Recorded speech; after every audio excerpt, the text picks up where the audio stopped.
पाखरे ration card अच्छी कि कोटि जीव जानतु आरंभ हो गलानी धरपगड़ पाखापाखि 23,338 नकली राशन कार्डर जांच आरंभ।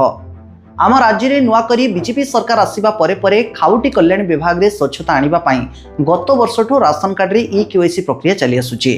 ता द्वारा एबे सुधा पाखापाखि 10 लाख रु ऊर्ध्व मृत हिताधिकारी को राशन कार्ड रु बाद दिया सरलाणी। आउ एबे हाथ में लगी जाल हिताधिकारी तथ्य।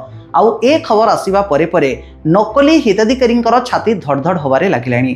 पाखापाखि 23,338 नकली राशन कार्डर तथ्य एवं सामना को आसी। बहुत गुड़े जगार ऑलरेडी सर्वे मध्य आरंभ हो गलानी। देखंतु ए सर्वे करिबा पई प्रत्येक पंचायतर पीईओ माननकु गुरु दायित्व दिया जाइछि। लिस्ट अनुसार से माने घर को घर जाइकी से माने सर्वे करिवे, काहार ना रहिबो आउ काहार ना कटिबो से नहीं से माने निर्णय करिवे। आसंता जनवरी मास सुद्धा ए नहीं स्पष्टता आसीबो बोली जने पंचायत निर्वाह अधिकारी कहिसंती। तेणु पाखरे जदि आपनकर राशन कार्ड रहिछि आपण निजे योग्य कि अयोग्य एबेठु विचार करंतु। आउ आगामी दिन रे आपनक पाखरे राशन कार्ड रहिबो ना राशन कार्ड रो आपनकर भी ना कटिबो से नहीं आपण निश्चय कमेंट करिवे।